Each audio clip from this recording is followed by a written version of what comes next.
You're a steely-eyed killer shadow in the night. You were born to fight. You gotta light 'em up. My name is John Krotek, and I want to welcome you to Straight Outta Combat Radio, Audi-Medicine by GreenZone Hero. We're here to honor the wisdom of America's most valuable asset for combat veterans. We're authentic, we're empowering, we're American. Save us all before they burn it down. Our guest for this episode of Straight Outta Combat Radio, Audi-Medicine by GreenZone Hero, is a United States Army veteran, dog handler, and serious dog training expert and sage, Mr. Ryan Mathews. I actually met Ryan a few weeks ago at the Podfest Multimedia Expo in Orlando, and let me tell you, the guy had an aura hanging around him. This guy has a lot of positive things going on.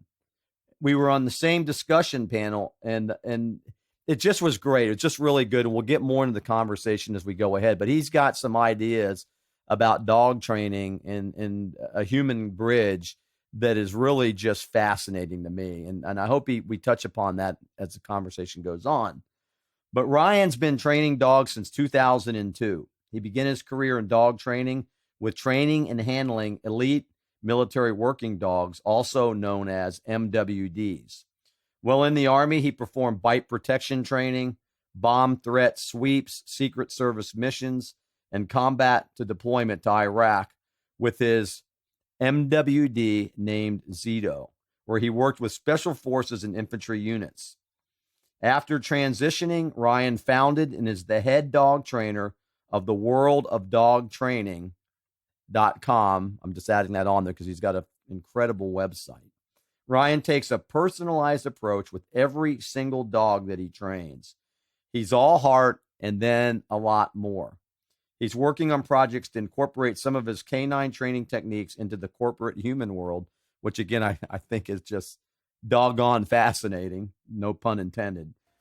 I am humbled and honored to have Ryan Mathews on Straight Outta Combat Radio for this episode. Welcome, Ryan. We finally did it, man. We finally did. Well, thank you for that warm, kind introduction, John. I appreciate you doing that, and I'm really happy to be here. I've been stalking you for quite a while, man, so it was really an honor to meet you in person at Podfest. That's awesome, man. And I wondered why my ears and throat was burning, but I'm just joking. But it's all good, man. But no, seriously though, we're smoking and joking now. But when I met Ryan and we were on the same panel there at the Military Creator Con, he had an aura around him and an energy around him that attracted people. And honestly, I thought he was from New York City, but then when he said, no, I'm from LA, then it all made sense because he dresses smart. He's got the right shoes. He's got the right look. He wears a hat. I mean, the whole package is good. And let alone what he's wearing, it's what's in his mind and what he does with dogs that makes it even more cool. So it's not about me or my thoughts about you. It's really about you, Ryan. And I want to know, what was it like growing up in your household and like, who were your mentors? What was going on when you were coming along? Wow. I love this question, John. And, what I love about it is that I've never been asked this on, over 100 interviews that I've done. No one's ever asked me this in the way that you have. And so when we look at mentors, the only mentor that I would say that I had would be my grandmother. She's been my one constant throughout my life. And so my childhood was pretty dysfunctional. It started with, and if it's okay, John, do I have permission to go pretty deep here with you and your audience? Oh, yeah, man, absolutely. That's what this show's about. This is about getting rid of the fear of being authentic. So it's all good, brother.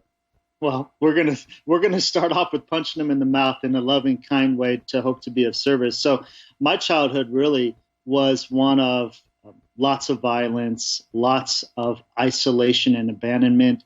And one of the things that had happened that was most imprinting was being abandoned for days as a little kid, and also being molested by a teenage boy when I was like probably 8, I believe. And this is something that I had never shared until in my 30s, because I thought that, well, number one is I wanted to bury it and not acknowledge it. And two is I thought people would judge me.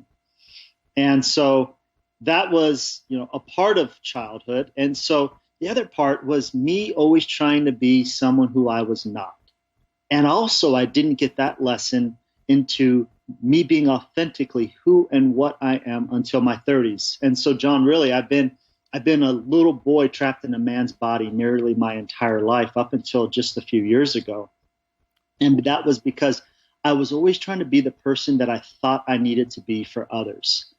And in all honesty, that was somewhat of a roughneck, like, a kind of tougher person, an intimidating person, violent thoughts, and not really doing great things, looking for the next high. And I don't mean drugs, the next place where I could go for excitement to get my heart racing and my adrenaline going. And that was way before the military. That was, early teens. Yeah. And so that was a little bit of my childhood. It was really just being someone who I was not. And I got to say, it was actually fun for me back then. And, you don't know what you don't know, right? Until you know it. And so that was a piece of childhood. Thanks for sharing that, because, that's where we have the common ground. I kind of went through the same thing. It was an older kid on a neighborhood, sleepover. And I went over there one way and I ended up another way. And the reason why I never said anything to anybody was exactly like you just described, Ryan, was the social stigma that was attached to something like that. And I pretty much did the same thing that you did, lived a life on the outside that was somebody different from who I was on the inside. And for me, it was a little bit later in life with a traumatic brain injury and an alcohol induced accident that brought all that. So there's the common ground, but it does play on you. And the excitement, the adrenaline, the motorcycles, the skydiving, the mountain climbing. Now I realize why I constantly push the envelope, which is probably something you can relate to. Absolutely. And it shows up in different ways as well. And another thing that I wanted to highlight to really, I think this may hit home for your audience. And one thing also was that, John, I thought I was the only one. I really did. I thought I was the only one that had been molested. I thought none of my friends or no one in my community have had that happen to them. And I discovered something far different than what I thought to be true at a retreat, where it was this open circle of 12 of us veterans, and we all went around, and every single person, it's not like this was a requirement to join the retreat. Every single person in that room had admitted that they were a victim of sexual violence, sexual assault as a kid. Wow. It just blew my mind. Unbelievable. Yeah. It's crazy. And so I don't want to make the show about this by any means, but what I did want to do was potentially let your audience know that, number one, they're not alone. And sometimes when we think we're the only one, we're really not. And the other part that I wanted to share was that I have found that I have some certain patterns that aren't always serving me, in that I tend to gravitate towards women as friends. And it wasn't until my 30s that I realized why I've been doing that. I thought that was just like, I like beautiful women. No, it's not that necessarily. It's that women feel safe. And, I can say this was really remarkable when I had met you, John, was that, and I don't normally do this, so that goes to show as to the caliber person that you are, is that I immediately felt safe with you when I had met you on that panel. And I can't say that I find that very often, where there's a male where I automatically feel like I can feel safe, I can trust them, I can care for them, and they aren't going to, have some kind of weird agenda. It's, again, this imprinting kind of thing. And so I thought that was an interesting realization as it relates to women. Wow, that is, what an insight. I kind of can relate to that as well. And I it's almost like I'm talking to a mirror. We're here, you're in California, I'm here in Florida, and exactly that. I always tend to gravitate towards having lady friends, and I never thought about that, Ryan, but that's such a great point. Interesting. And it is about safe. It does, that kind of event, like you just said, imprints somewhere in your mind, and most of the stuff isn't true, but your mind is a tool that can play tricks on you quite a bit. So that is something to really share that. And it takes a lot of courage and bravery to do that, because, and I joke about this, but it's not funny, but when I came out, it was amazing to me how many people in private messaging, both men and women, would message me and would tell me about similar things. So you're 110% right, brother. This happens a lot more than we'd like to say that it does or think that it does. And there are many, there's tens of thousands of people out there like you and me who have similar stories. So, and I know the stories about other things right now, we went to that, but that's what human beings do. We gravitate towards the common ground. And if we can take your experience and I can take mine and help somebody else, then we're taking that trauma into something better. Absolutely. Yep. And it doesn't have to define us. And, the other thing that I've really been trying to do as of recently is to find the lessons or the gifts and the things that happen to me that are very uncomfortable. And you know what? What comes to mind is the fact that, I've been chosen for something horrible to happen to me. By the way, it happened to certain family members as well. Is I have decided that it stops with me, that I will not repeat the cycle of which was done to me. And I feel like I'm a chosen one. And so as horrible as a lot of these things have been, because I've been through multiple life-threatening illnesses, again, I feel like I'm the chosen one to say that, it starts with me, that I will stop the cycle. I will not repeat what was done to me. And I'm here to be a pioneer and shed some light on some things to really help people, move from where they're at to where they want to go. Well, like I said, that's courage personified. And what you're doing, I was reading a book called The Fellowship of the River, and talks about ancestral trauma, which is what I experienced and you experience, and anybody out there that's been abused like that. It's a cycle that continues over and over and over again. And if we were to do a lineage back, how we ended up where we ended up, it probably goes back for centuries. And wow, you're a true warrior, brother. And I just can't say enough about that realization that you're ending the ancestral trauma of your lineage, just like I chose to do. Thank you for that. Yeah, thanks for allowing me to share it. And so, as you could imagine, I was doing wild things as a teenager. One of them was I got into drug dealing because that was some of what I had seen from adults and people older than me. And I didn't even really want to do it. But you know what? I ended up really liking it because I felt needed. People would page me. I'm kind of dating myself.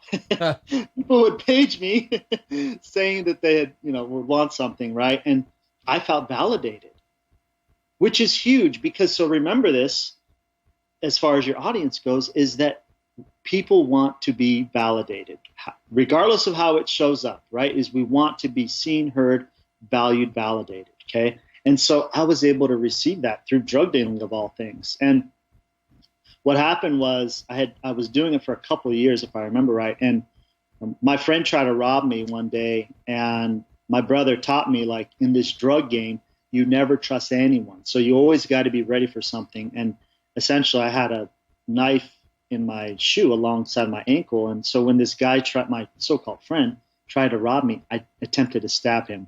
Now, the problem was I didn't know what the heck I was doing, right? And so the joke is I wasn't cut out for it. Yeah, literally, yeah. I get it, man. So I nearly cut my finger off when I tried to stab the guy because I didn't know what the heck I was doing. And that was one of my somewhat wake-up calls. That is where I decided to go into the military because I knew that I needed some kind of discipline. I knew that I wanted to make a change. I just did not know how to get there from where I was.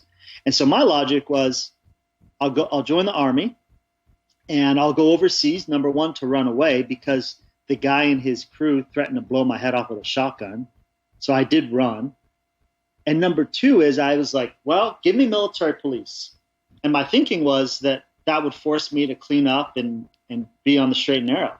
And I didn't, again, know how to clean myself up. And I figured the Army and military police would allow me to do that. And so that's how I got into working with dogs, actually. And so what's funny is you got the former drug dealer now working a drug detection dog in the Army. Man, what the irony in that. But so where did you grow up on the West Coast? I did. Yep. I grew up in Southern California, in Orange County and LA. We bounced around quite a bit. Did you, and then you went, where was the military police? Was that in McClellan? Oh, yeah. So I went to school at that was Canine School. I went to Fort Leonard Wood, Missouri in 2000. And then from there, and then that's where MP school was at? Was it Leonard Wood too? It was all there at Leonard Wood, exactly. And so the AIT, basic and AIT were there at Fort Leonard Wood. They call it Fort Lost in the Woods. And from there, I went directly to Mannheim, Germany for 2 years because I had the contract. Well, let me ask you a question. So here you are, former LA or West Coast drug dealer, making the choice, knowing that you have to do something to change. Otherwise, you're going to end up just a statistic. And when you got to the service, when you got to Fort Leonard Wood, tell me, did you have an aha moment and you went, holy cow, I'm really here now. This is a whole different ball game. Was there anything like that just sunk into your psyche once you got boots on the ground in Missouri? No, there wasn't. I could say this is that I kind of had my feet in two areas. One was sports. I was always really good at sports. And without sports, I probably would have been locked up as a kid. And so sports did keep me a little bit straight. But, my friends and I would get high before the basketball game in high school, like, just dumb stuff. And anyway, so sports really did help me. And so I did get a little bit of structure in sports. And so that did and I've always enjoyed being active. And so that was really nice as well when I joined the Army and went to basic was like, they're PT. I'm like, hey, I love this stuff. Come on, give me more of it. Like, no problem. But there wasn't really an aha moment, but I definitely struggled fitting in. Like I would, get in fights, beat people up, get beat up in basic. I had that mouth, man, like that I was using on the streets out here and stuff. So, I got checked, but wasn't really open to learning lessons and didn't understand what respect was. So you say it was more like a rude awakening once you finally got there? Not really, man. I was so clueless. The truth is this, is that, I've been half dead most of my life, John. And so being half dead makes it so that you don't really pick up on the lessons that are right in front of you. Right. Good point. Yeah. So, okay. So then you graduated. How did you feel when you graduated? And did anybody show up? That's a really good question. Also, I appreciate that. No one's ever asked me that either. My grandparents showed up, who, again, they were the number one constant in my life. And my mom did show up. My father didn't. They kicked me out of the house when I was 17. My dad and stepmom kicked me out of the house when I was 17. I failed to mention that. And so they didn't show up. In fact, I didn't talk to them for about 12 years, my dad and stepmom. But my mother did show up. Now, the interesting thing about my mother is she's been notorious for saying she would do things and not always doing them. And so she showed up, but she showed up late. Like she missed everything. She pretty much was there for the after party. But one of the most profound things had happened, and I'm curious if your audience or even you, John, could relate, that when I had graduated basic and we were doing our last and final march, I will never forget the sense of pride and the energy all in my body radiating with 150 of us marching in cadence. It was something that I'll never forget, and I still miss that to this day. No, I really miss that. I hear you, brother. There is something when you're there. It's almost like one machine, but it's even more surreal than that. I don't think there's a word. It is a feeling that comes over you. And I think what you just said, amazing pride, feeling a certain amount of honor. Man, we're touching upon a lot of things here because you're bringing back memories, man, that I miss too. There was, and some people may have hated marching, but, I kind of enjoyed it. The hours and the hours we spent on the parade field, going back and forth. At first, I didn't like it. But then I got into it like you just described. And yeah, I miss that, man. I miss it a lot. There's a deep soul to it when you have, again, all these individual people as one. It's just so powerful. And I really do miss this sense of cohesion that we once had. And I can't say that I was a fan of, say, regular marching. But when we would really sing with our soul and our hearts and everything that we had, that, man, that was magical. That's one of the greatest memories of my life up to this till present, for sure. I remember Airborne on. We'd go there. We'd get our laundry bag in the morning, right? We'd make this big hullabaloo. But it was a lot of fun when you look back on it. A lot of camaraderie, a lot of good guys from all over the place. And it's amazing how they can take people from every walk of life, every type of income group, genders, religions, whatever, races, and they mold them into one force. And there's just something, it's almost spiritual. Right. Yep. I could definitely see that. So tell us about Mannheim and then about your first deployment. Right. So Mannheim, Germany was incredible because as a kid, I never left California. So I've lived in California and then Germany. And so that was really eye-opening. And you know what? I loved it. I embraced it. John, I went to like 20-something countries on the tour buses while out there. And I would travel alone because a lot of my friends wanted to just party. Now, I did party a lot. I mean, it was like literally a second job that I had. We would go out 6-7 days a week. I was just telling my girlfriend the other night, like I would drink about 12 to 15 rum and cokes because back then you could do like all you can drink clubs. Oh, yeah. In Germany.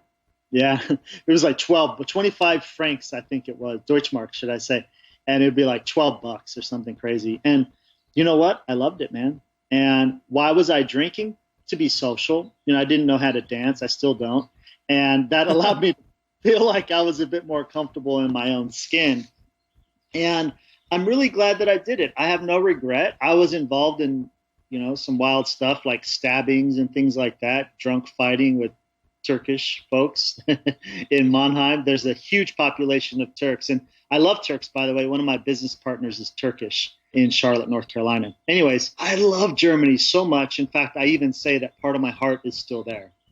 I was born in Stuttgart. Oh, no kidding. Yeah, my dad was an Army officer. That's where I was born in 1959, man. Wow. I just love Germany, man. I'm really looking forward to going back as an adult. And, well, should I say far more mature, because I was like 19 when I was there. Yeah. And I'm really excited to go back one day. So Germany was absolutely incredible. And then from Germany, I did a consecutive overseas tour to, Seoul, Korea. And prior to Seoul, Korea, I went to canine school. And that was really exciting. 11 weeks there at Lackland Air Force Base and partied a whole lot there as well. And so I've definitely got a lot of that out of my system. And so I'm 39 now, and I don't party too much because I've just done so much of it in my 20s. Understand that for sure. Okay, so you're in Seoul, Korea, and then from there you deployed to Iraq? No, from Seoul, I then went to Lackland. Fort Carson, Colorado. Yeah. Oh, yeah. I went to Lackland before Seoul, Korea. Now, Seoul, Korea was instrumental in that was my very first military working dog. His name was Raleigh. I think it was Bravo 187 was his ID. And he was a huge German Shepherd, really smart. This dog was so cool. I could stand in the middle of the obedience course, meaning, you know, there's these different obstacles the dog would have to maneuver around and over and all that kind of stuff. I could stand in the middle of the obstacle course and tell Raleigh, course, just one word. And he would do the whole course all on his own. And he was just so smart, man. And I really fell in love with that dog. In fact, Raleigh was like the first being that I ever truly loved besides my grandparents. And it felt just so incredible. And then I had to leave. Now, I hadn't thought about that. I never thought that one day Raleigh and I will be no longer. Because the way it works, back when I was in, I believe it's still the same, is that when a soldier goes to a new duty station, the dog stays at the existing duty station. Dogs don't travel to duty stations. And so I had to leave Raleigh. That's got to be tough. That's got to be tough on the dogs and on the trainers. It is. The handlers. It's tough. The trainers, it was tougher on me than Raleigh. And the reason is that, and this is part of like what I know about dog behavior and psychology, is that dogs are very in the moment. And so, yes, Raleigh probably missed me for a week or two, but if someone came in and was a great leader and treated Raleigh very well and gave Raleigh what Raleigh needed, Raleigh's in the moment, man. That's what's so beautiful about dogs. They are very present. I then, sadly, I put up walls. I put up walls with dogs, with military working dogs, because I did not want to get hurt again. You see, my limiting belief is I am not enough, and it stems from being abandoned as a child. And so that abandonment of Raleigh and I essentially re-triggered that for me. So then moving forward, all my other working dogs that I had, I never truly connected with. I never fell in love with. I never let my walls down to truly bond with them because I was scared that I would fall in love and it would end. Huh. Did that affect the missions at all or no? No, because with missions, there's no feelings, man. You know, I mean, we're doing bomb threats. Like when you really love the animal, you're like, I'm not putting you in harm's way, man. No, I get it, man, for sure. Yeah, so it's just business, right? And that. Tell us about dog handling then in combat. I mean, I don't think I've had a dog handler on here. Looking for bombs? Were you looking for residue? What kind of stuff did the dog do? Right. Well, what was interesting about my experience was that as a canine handler, you're kind of like special operations in that you don't really have a unit. You kind of just do your own thing. And so I deployed with just my dog and I, right? Which is kind of crazy. No, it's kind of cool and it makes sense. It is cool until you need support, right? And then, yeah, exactly. Right. And so I remember that my supervisor was like, "Hey, man, you need some additional gear before going down range." And I volunteered to go. We got a tasking for 2 handlers to go down range, and myself and another soldier had volunteered because we were the only 2 that had not deployed yet. Everyone had deployed and everyone had families, and it made sense that we would go.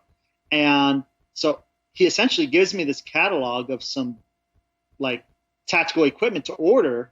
And I was like, what do I need? I don't know what I need. And he's like, just order whatever you think, man. Just go through. You have, you can spend $1,000. Just figure out what you need. And so that's kind of illustrates my experience. Literally, I deployed by myself with that other handler on an evergreen plane. It was just us and the pilots and our 2 dogs. And I never received 1 day of training prior to combat, which means I was very clueless. Wow. So here you are, a very special mission, special forces type of mission or special operations, and no training for combat whatsoever. Here's your dog. This is where you need to go. You're on your own. Pretty much. I didn't even know where I was going. I just knew I was going to the Middle East. Then we went to Kuwait, and then they're like, okay, you're going to Iraq. And then I think from Kuwait, we figured out I was going to Mosul, and then the other handler was going to Baghdad. And sad to say, the other handler who I was stationed with at Carson, the day before R&R, this poor guy went on one last mission, and while in a Humvee, he and his dog got blown up. And so the soldier had 3rd-degree burns all over his body, and the poor dog, Dak, burned to death. And the day before R&R, man. And, I definitely have like some survivor's guilt from that, in that, there was a 50-50. I could have went to Baghdad and he could have went to Mosul, but it didn't happen that way. And so that was really tough. And I am proud to say that it's kind of a funny canine handler thing, but I have scars from that dog, 2 of them from our bite training. He was one of the toughest dogs in our kennel. That dog was just an incredible military working dog. And so that's just me, honoring him for his sacrifice. His name was Dak, and I'm happy that I was able to train with him, and we're sorry that he transitioned the way that he had. Definitely sorry about that, and thanks for sharing that with us. Ryan, can you think of maybe 1 or 2 instances overseas in that combat situation that just stands out? Yeah. Well, I also want to, yes, I will. And then I want to also let your audience know the truth of my experience, because when they hear that I was an explosive canine handler in Mosul, and if you Google Mosul, you'll see like a lot of crazy stuff went on. The perception that one may have isn't always aligned with what really did happen. And so I believe in being straight up and authentic. And so I will let your audience know what my experience was. And so one of the things that was really imprinting, and this will be a nice segue into the next, is I remember I was on I would essentially have like infantry or SF pick me up from the canine section because we didn't have vehicles. They would pick me up and then they would brief me on where we were going. And then I was often in a striker. With infantry, I was in a striker. Now, what's interesting about that is I don't see anything around. Like, I don't know where we're at. So when the hatch opens, I have no clue what it looks like, right? Right. And so that was kind of trippy for sure. And the other part was, so as it relates to what stands out. I remember I was in a striker, and I believe it was a first sergeant. I was in striker, and there was a litter in the middle of the striker.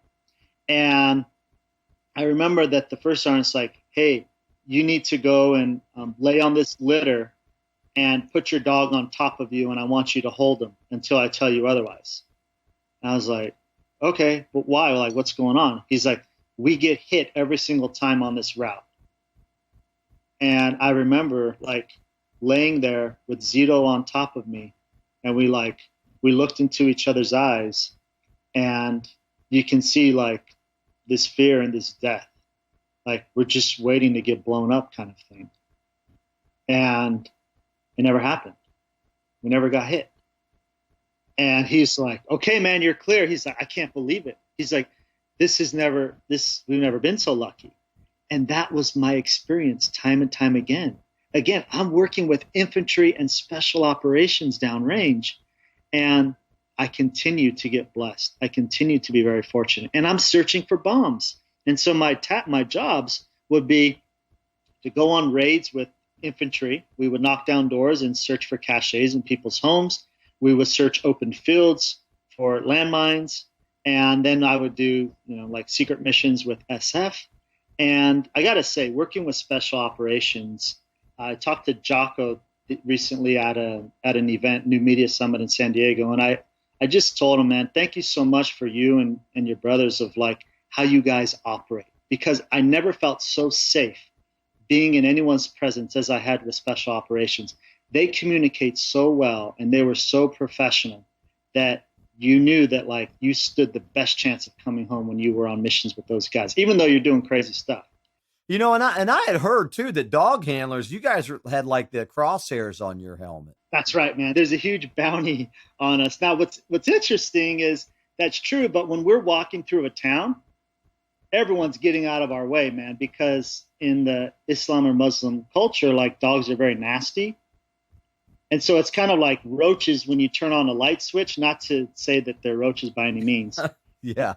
Seriously. But it's like people just scatter when they see the dog, man, because they think they're so dirty. So that was kind of cool. It was crazy.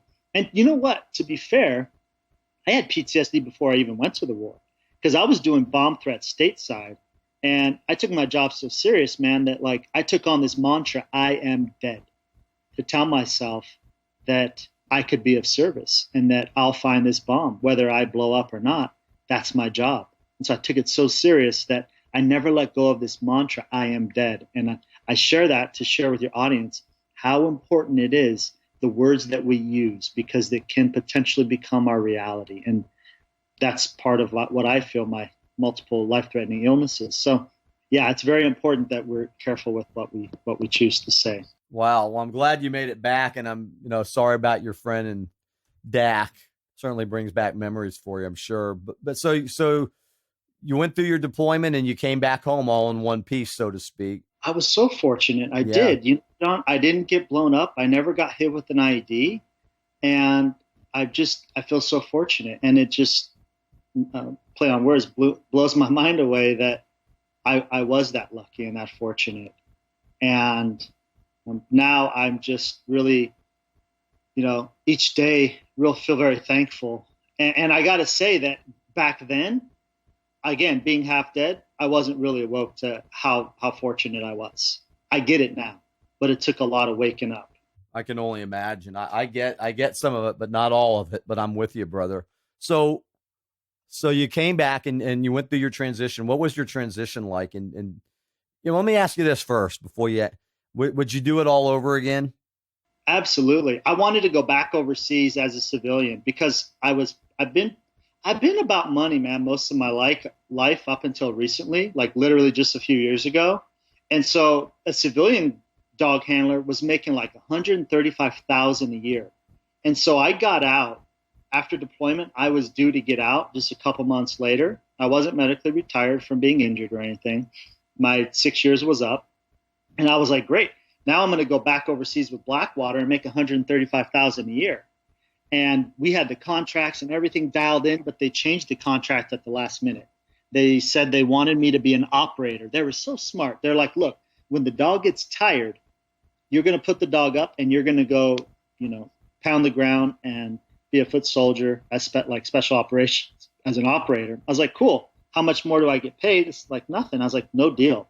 So then I went overseas to the Marshall Islands in Micronesia in the South Pacific. Oh, yeah. And so I was going to, from combat, I went to the South Pacific and worked a drug dog as a contractor wearing shorts, short sleeve shirt, and a 9mm on my hip. A big difference for sure. Yeah. So when you got out, was there any did you feel like the transition was smooth for you? Did you already have work waiting then? Yes, I did. I had work waiting. I guess I was in demand because of my skill. I kind of take a lot of what I bring to the table for granted. I don't think much of it.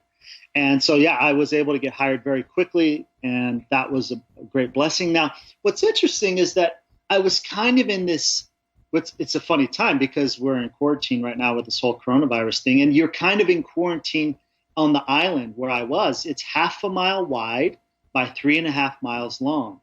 I mean, we're talking about a very small, isolated place. So PTSD couldn't show up too much. Right. I mean, it could have, but it didn't show up too much until, again, combat to the Marshall Islands for 2 years. And then after the Marshall Islands, I moved back to California. And then that's when PTSD really started to ramp up, as in seeing trash on the road, not wanting to run over it, not being able to step on a sewer manhole cover, not being able to put my back to the door at a restaurant. All those types of things started to surface.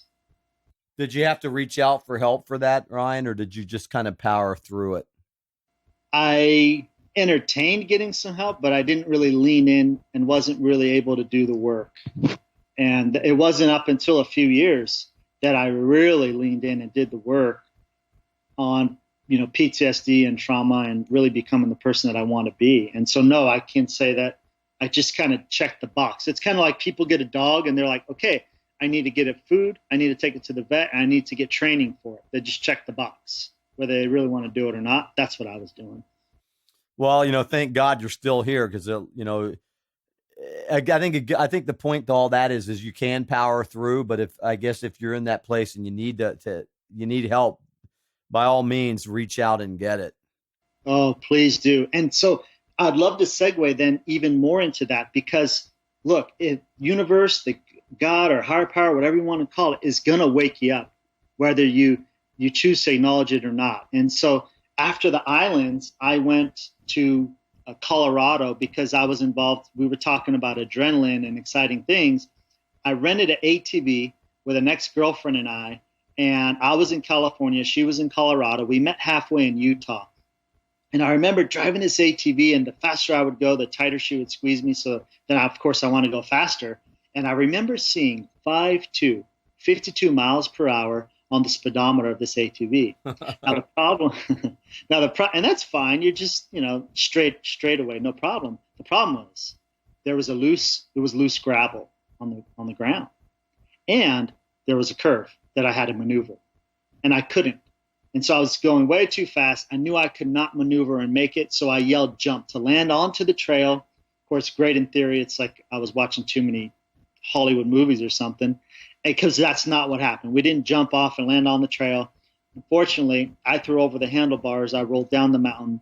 I busted my helmet open on a boulder, and I woke up in a stream choking water. And this poor woman was stuck under the ATV. And I could not get it off of her due to the incline, and the ATV was pinned against a tree. And so I had to look into this beautiful woman's eyes, and I had to let her know that I had to leave and go get help because you couldn't see us from the trail. It was too steep. And we were in the middle of nowhere as well. And so it took me 45 minutes to get help because there was no cell phone signal. And I'm happy to say that she survived after getting a flight for life. And then that prompted me to move to Colorado to take care of her and to nurse her back to her health. And so that's why I moved from California to Colorado. It was to make my wrong a right. I take full responsibility for my reckless behavior and actions. And it's been a long time, man, for me to forgive myself for that. Kudos to you. And how's she doing now? Well, that's another discussion. She made nearly a full recovery. She ended up having 12 broken bones, a collapsed lung and punctured kidney. And I got to say, she has been one of my most favorite, dearest people that I love the most in this lifetime that I have. And so that was in 2009. And 4 years ago, so we did break up after I moved to Colorado, like 10 months later, but we always remained friends. And she's just such a beautiful person. Her soul, not just physically, but just her soul and her presence. You would just have loved her. And so 4 years ago, I was on a cruise with my ex-wife, who was not her. And we got a phone call saying that that woman was involved in the ATV accident and that she died on impact. And so the police had called her family and was like, we need you to identify the body. And her mom's like, no way, it's not possible. Like, my child is afraid of ATV. She was in a bad accident. And I'm sad to say that, she did die immediately on that second ATV accident. And so that's been really tough, man. And you know what I've also learned in that is that I can still have a relationship with anyone or anything, meaning a dog as well, that has transitioned. It's just not as physical, but I can still have a relationship. And so I still do communicate with her, and I still do honor her. And it makes me smile. I'm smiling right now just thinking of her and how beautiful and wonderful her soul and spirit is. And so, yeah, that was tough, man. And so I then still stayed in Colorado, and I opened up a pet dog training company. And so that's how I got into pet dogs, was out there in Colorado. Well, we were going to get to that, the world of dog training. But anyhow, sorry about your friend, and thank you for sharing that event in your life. That certainly, it means a lot, and it just, it's one of life's, I guess, curveballs that we have to deal with, and I'm just sorry about that. But it leads you into what you're doing now. Absolutely, it has. And I also just want to share that in my life, and this is really valuable to your audience, is that I have not paid attention to the lessons that are continuously in front of me. I haven't. And you're gonna hear that here very soon, here in probably about 5 to 7 minutes. And I will say that, unfortunately, she didn't pay attention. And again, I love her, and there is no disrespect at all. I just, again, if we can share this to maybe save someone else, then I think we're doing some good work. And so, in short, like, when something happens, we got to look at what is the lesson, right? And so if she was able to do that, then, maybe she would still be here with us. That's one of the best points that I think anybody's ever made on this show is, we have to look at the lesson if it keeps coming back to us. And I got to tell you, I'm telling you, Ryan, there's different pathways, but there's many similar things that I'm hearing coming from you. And, I've been the same way, in fact, they called me Rockhead, when I was going through Army training, because I had a tough time learning. And of course that was in training, but a lot of times also in my life, the same things kept happening over and over and over again until I took personal responsibility. I guess you could say shit just kept happening, and it will if you don't learn those lessons. Let's drive that point home even more. Okay. Yeah. Let's do it. And so I'm in Colorado. I opened up this pet dog training company, and it was nuts. I made 10 grand my first month, and then it just continued to be like that and even better. And so in 2.5 years, I made close to $1 million training pet dogs. And so I share that not to impress anyone, but to impress upon your audience that, folks, if I can make money training dogs, you all can make money at whatever your genius is as well. And so I just encourage you all to do that. Now, that's phenomenal. Congratulations. That's after what you've been through, some of the things, that's definitely a success story. If anything else happens, we know you're going on to bigger and better things too, but what a success. Congratulations. Oh, thank you, man. Now, how did that happen? Part of it is I'm a very much outside the box thinker. I'm very driven, and I had PTSD. You see, I used work as my heroin or my alcohol. I was a workaholic. And so rather than think about PTSD, I would stay busy by being of service and satisfying my ego of 10 to 12 clients per day. I would just stay busy. And then I didn't have to deal with PTSD as much. And so that was part of my success. And I will say that I was also doing business from my ego. I was doing it for me to feel as though I was valued, right? Rather than doing my business from my heart and wanting to truly be of service. Now, I still was of service, of course, and got incredible results for people, but it's just a fundamental shift as it relates to my mindset as when I am sharing my craft, which I think is very important. Now, I was sharing how I was booked like a month out. I had commercials on TV and I made all that money. We had a huge facility and I ended up having stomach pain for 5 months. And I'm 30 years old at the time. Now, this stomach pain resulted in me rushing to the ER at the Cheyenne VA. And I'll never forget my conversation with that doctor. I was like, hey, doc, I'm in a lot of pain. Just give me some pain meds and let me be on my way, man. I got clients I got to go help. And he was so kind. And he was feeling around on my stomach. And he said, no, you really need to stay here. And within 24 hours, I was under the knife having surgery. And that was to remove a mass because I had stage 3 colon cancer at the age of 30. And when we talk about Rockhead, I don't know, man, I may be one-upping you and you're going to hear it in a bit. We'll see. And so still not willing to acknowledge what was going on. And I remember that I was going through 6 months of chemo ahead of me. But after my very first round of chemo on the 4th of July, a day that I would often go and hide in the Colorado mountains so that I did not have to deal with the fireworks, the sounds, the sights, and all the people, right? I would hide. Similar to how I ran away and I hid when I joined the Army overseas. And this year, though, I was not able to run away and hide because I had a client's dog at my house doing a board and train where we keep the dog at the house and train it for a week and bring it back good to go. Well, that dog actually saved my life because at 1:30 a.m., I started to feel very weak and I started to sweat profusely. I'm talking about like sweat dripping off my head. My limbs feel like jello. And it's like kind of hard to even talk. And that was again, July 4th. May was the cancer. I end up having what they call a widowmaker heart attack on the 4th of July, just a few months after the heart cancer. Yeah, man. And you would think that one of those things would wake me up. Now, what's interesting, I remember being in the hospital bed and I was working so hard, John, that I felt relief laying in the hospital bed because at least then I could just relax and slow down. How pathetic is that? Well, you know, it's just another testimony and another perfect example of what you're talking about, you know, and I, you know, it is an escape. It's a certain part of escape is I would see myself doing things or be involved in things that I knew I shouldn't have been doing, or why am I doing this again? And I know this is only going to hurt either emotionally or financially or even physically, like what you went through, but I did it anyways.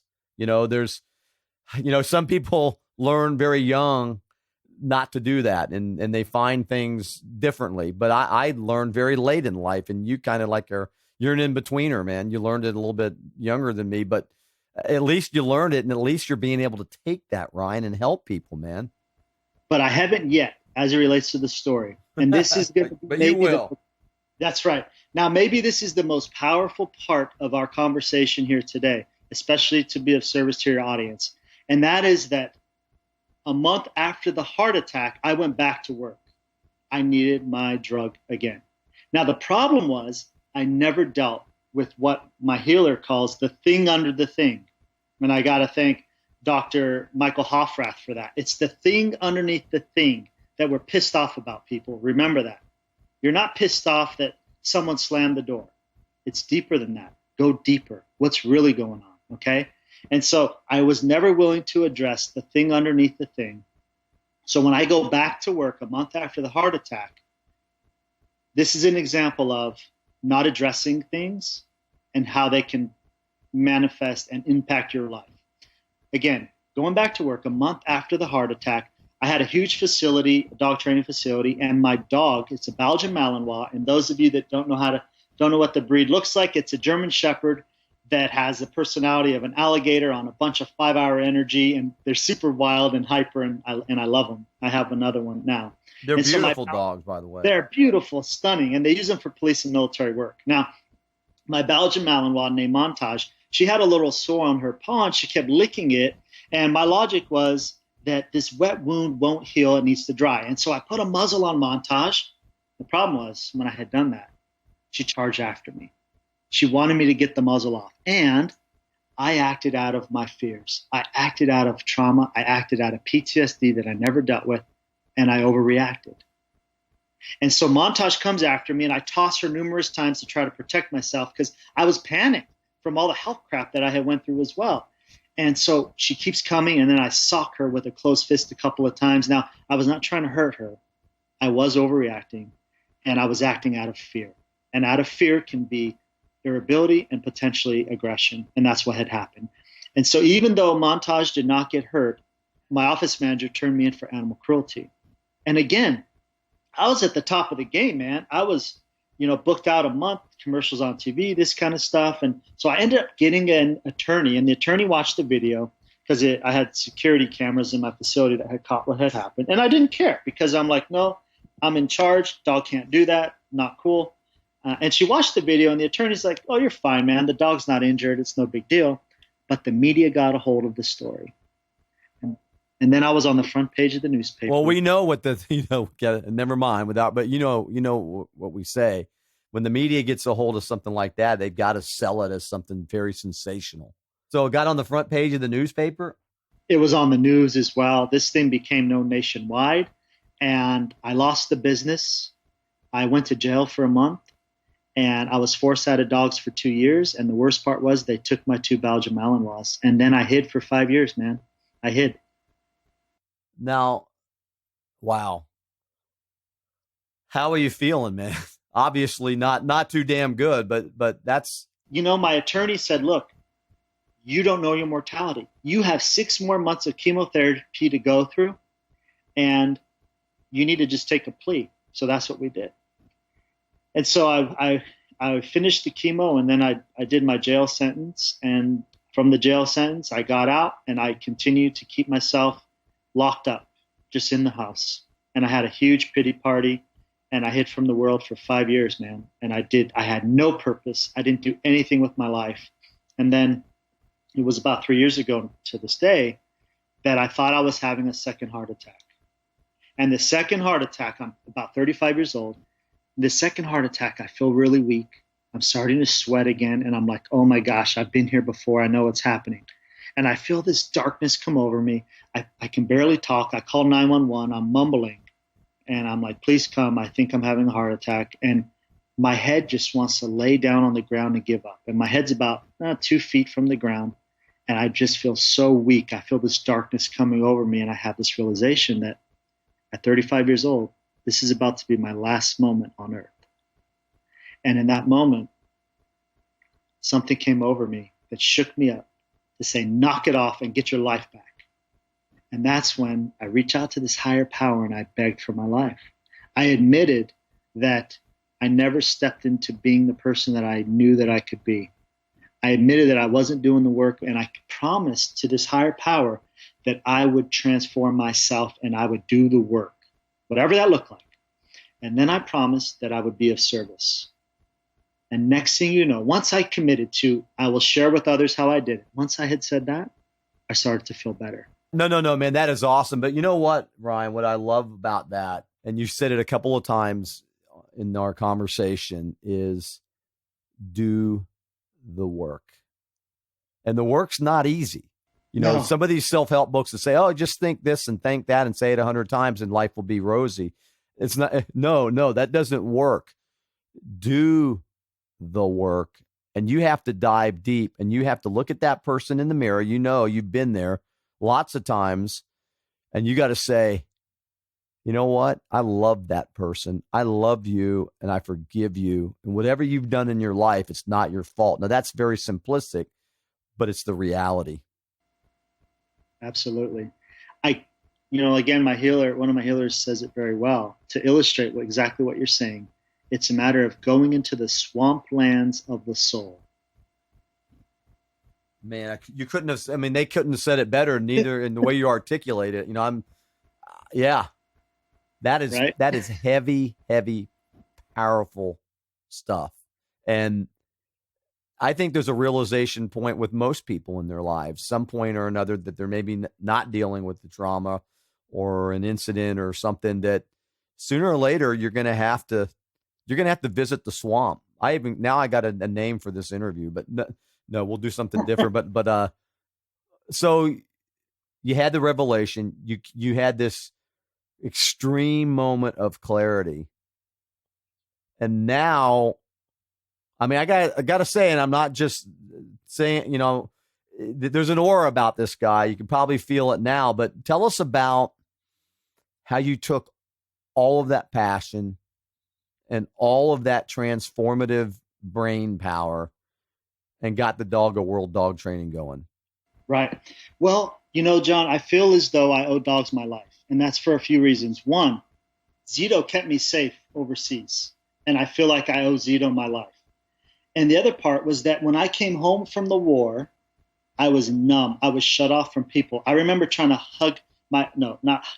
hugging my ex-wife, holding her in the kitchen, waiting for a feeling, and nothing would happen. I remember looking at higher power and like, please give me something. Allow me to feel something. Nothing would come. And dogs were who I was able to feel for first after the war. And so I feel like I owe dogs my life as well for that, because dogs showed me how to love again. And so with that, what I do is I have 3 companies, and all of them put the spotlight on dogs, either bringing in the lessons that they share and translating that to people and also in business, or providing natural products to help pets that are dealing with the elements that I had dealt with, such as anxiety, such as cancer, such as inflammation. Yeah. And so that's where the Canine Mentalist was born, and World of Dog Training. You know, there's close to 2 million pets euthanized every year in America alone. And my goal, John, is to create this online dog training course. And we have 100 videos thus far. And to create this for a fraction of my in-person rate, which is hundreds of dollars per hour, for a fraction of the cost, online dog training, so that no longer is there a valid reason to return a dog back to the shelter because that dog is naughty. Because for $39 a month, you can learn on your own through these videos and have a better experience with you and your dog. And that's what it's all about. Absolutely. You know, that's like majorly giving back. You know, I love what you say about dogs saved your life, because they literally can. And, you know, we lost a dog recently, was only 3 years old, but I tell you, it shattered my wife and me. We didn't expect to lose a dog so young, but you don't realize, well, you do realize, because pet owners and dog lovers especially know how loyal they are. And yes, they become part of the family. So, you know, the Canine Mentalist, are you kidding me? It's that to me is brilliant, because able to force multiply by using these videos, you can help save hundreds of thousands of dogs nationwide, probably globally, once this thing starts to take off, which it already has. And wow, that's a huge give back. And there's nothing, you know, I think they found out, you might even be able to relate or give me more information, but dogs' bones have been found with human bones from the beginning. And dogs have this DNA imprint themselves with humans. I mean, I think the dogs and horses are very similar when it comes to their connection with humans. So anything else on that? Such beautiful beings. And, you know, John, like it took me doing the work, and I'm still doing it, folks. Ryan is not saved or healed or anything else like that. I'm just further evolved than where I once was. Okay. Now, in doing the work, I've been so intrigued by human psychology, and I've always loved this dog psychology since 2002 when I first started training dogs. And now that I know more about human psychology and how I think and how you all think, is I'm bridging that gap so that we can have these incredible lessons and visualize and see these reminders that dogs give us every single day when they're in front of us, such as unconditional love, such as enthusiasm, such as not taking things so personally and holding grudges. And so those were the 3 points that I highlighted in the second TEDx talk, titled, Let's Treat Each Other More Like Dogs. I love it. I mean, I love it. And some people, if you haven't had a dog, or get one, because they will certainly enrich your life, and they become such a part of who we are that there's no words that can describe it. And I think that work is phenomenal. I just know that I know that you're on the right path now, and you've always been on the right path. It's just that you were taking little side paths, but now you're there. So tell us where you see yourself in 5 years. Sure, 5 years. So I would envision that in 5 years, World of Dog Training will be serving about 25 to 50,000 people online. And I will have a Train the Trainer program where we have trainers from World of Dog Training brand helping serve other people in person all over the globe. And I'm also creating a CBD brand, and I envision that that's going to be not just CBD, but we're getting into some rainforest supplements as well. And so I envision that integrated into the dog rescues in America. Because look, if we can have the shelter environment calmer, the dogs are going to be more adoptable, number one. And number two is, if the dogs are calmer and less stressed, that's less disease. See, we're having a positive impact. And so I would like that product in there. And I also envision that the Canine Mentalist brand has partnered up with multiple corporate peak performance trainers, where we're bringing in these dog behavior and psychology lessons and translating this into the business world. And so that's really what it is. Right around the 5-year mark, John, I want to be reinventing the microchip for dogs and starting to work on how we extend the life of dogs and improve their quality of life even more so. That's phenomenal. And for the, CBDs, or it's cannabidiol, is a hemp-based treatment that has shown awesome progress in human emotional states and human behavior. And canines are very similar. And I think that's just phenomenal, because dogs go through anxieties just like humans. And what a brilliant idea to help the dogs as well with that product. And it's all natural, so you can't beat it.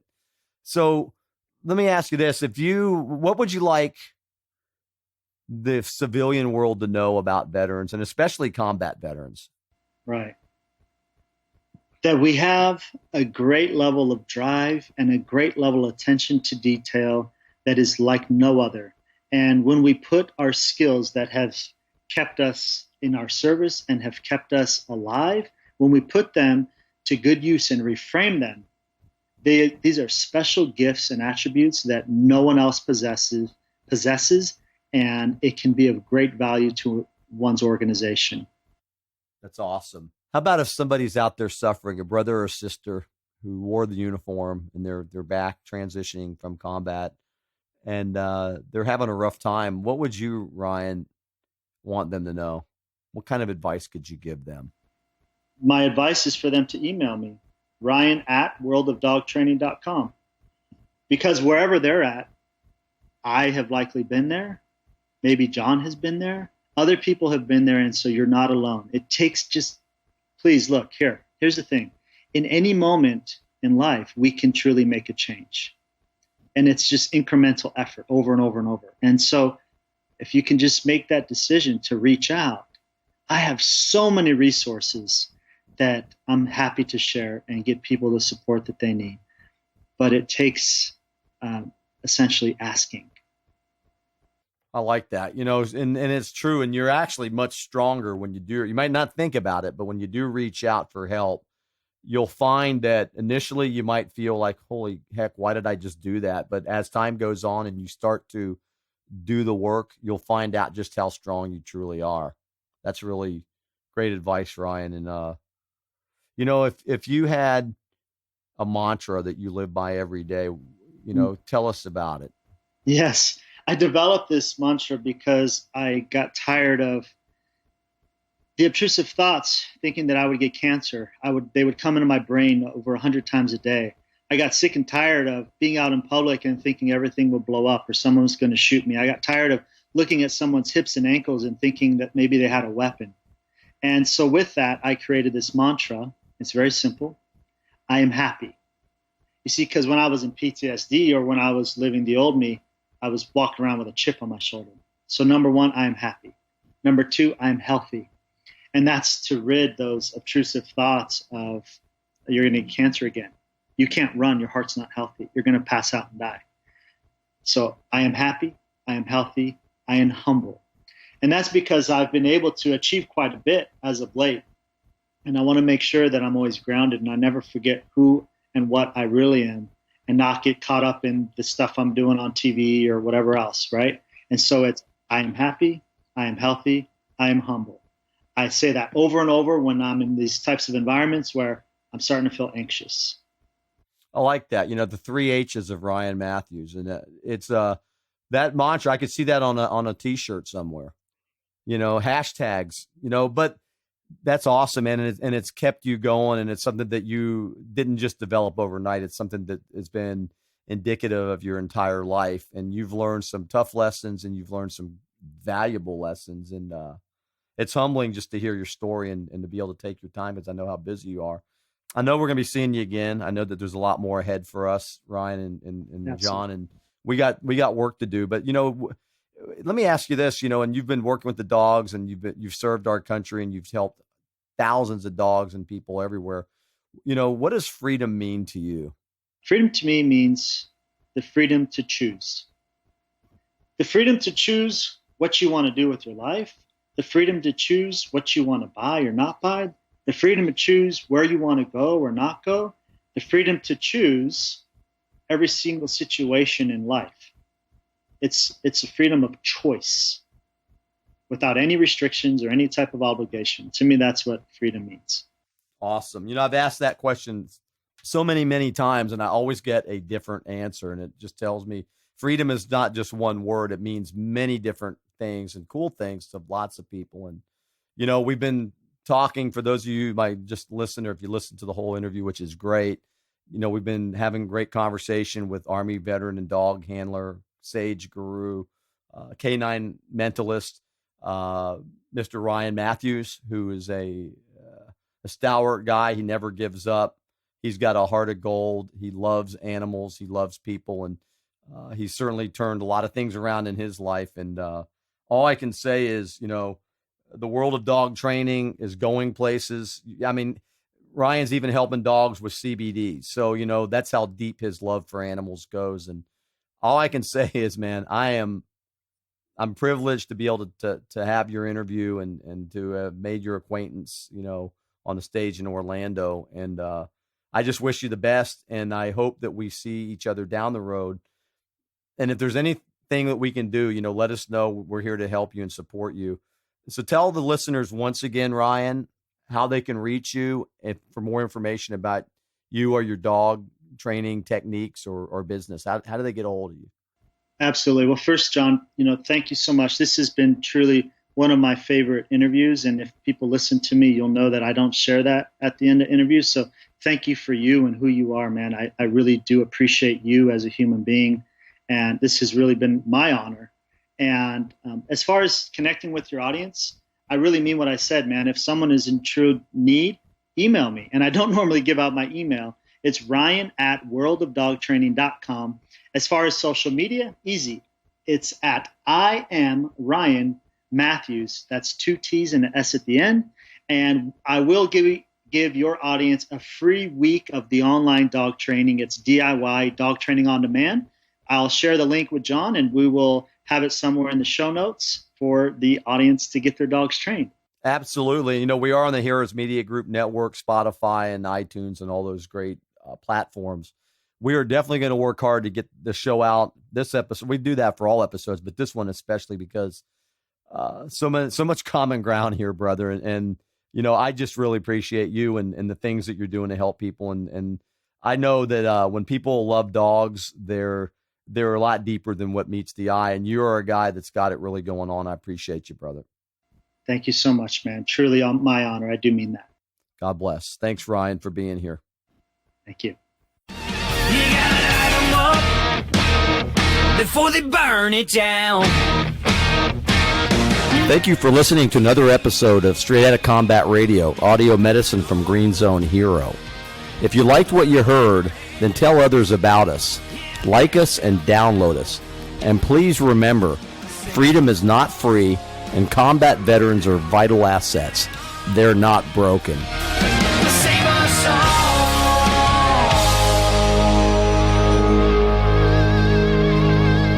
before they burn it down.